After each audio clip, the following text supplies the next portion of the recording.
gaji supir 1 PP berapa? 1 PP 250 ya.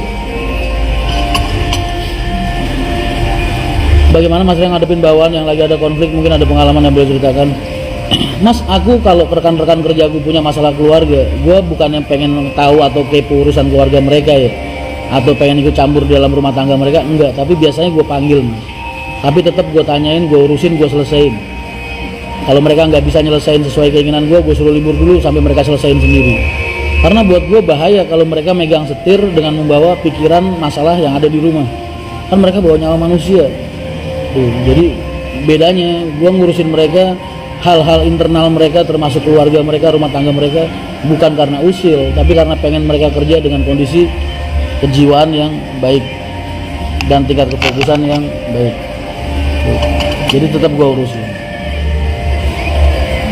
Gue pernah jam 1 malam diketok-ketok rumah sama istri kernet waktu itu ya, mukanya babak belur dong habis dipukulin sama suaminya. Wah, KDRT. Iya, wah. Dan dia ke situ babak belur bukan ngaduin buat dipukul, bukan ngaduin gara-gara habis dipukulin bro. Tapi gara-gara itu kernet itu kan lagi gua turunin tuh, gua skorsing gara-gara dia selingkuh sama orang di Madura. Itu bis gua ini jadi konten nih. Enggak apa-apa. Bis gua sampai dicegat carry 2 mobil dong di Suramadu boy. Bah, kernetnya kabur lari sampai nyusuk ke semak-semak. Kalau nggak mati dia di tempat. Dicegat bisnya, dipalang orang 2 carry pada baca lurit semua di Madura ganas boy, godain bini orang beneran. Nah terus dia udah selamat berapa minggu kemudian kan gue turunin tuh, pengen gue pecat bener pada saat itu. Emang gue pecat juga sih akhirnya gara-gara gue ngeliat bininya mukanya babak belur. Jam 1 malam, beberapa hari kemudian jam 1 malam bininya ke rumah minta supaya suaminya jangan diskorsing lagi gitu, supaya bisa kerja lagi. Tapi bininya tuh cerita sama gue sambil mukanya babak belur boy. Gila ya, gue keluarin langsung. Daripada gue nerima dia kerja terus moralnya kayak gitu, akhirnya gue malah ngerasa bersalah. Gue anggap dia berarti nggak bisa berubah orang. Mas buka lain HR Madura, Surabaya, Bali, nggak bisa. Kita nggak ada kantor cabang di timur, nggak bisa bikin trayek begitu.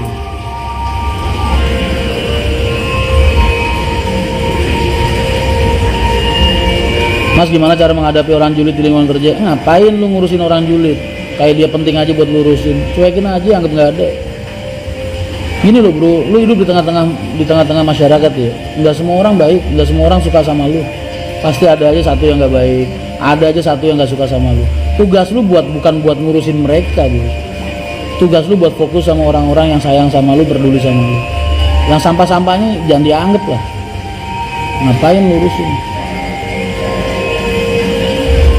Jadi belajar memilih orang-orang yang layak ada di hidup lu dan ada di pikiran lu. Kadang kalian terlalu ini sih, peduli sama omongan orang. Ngapain tuh? Nggak ada pengaruhnya.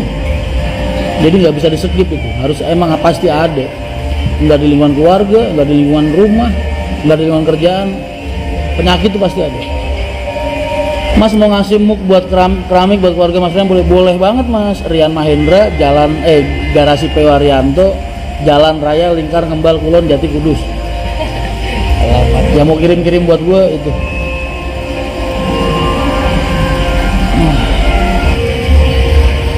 Syarat jadi kenek atau kru Haryanto mah sama kayak kru-kru PO lain.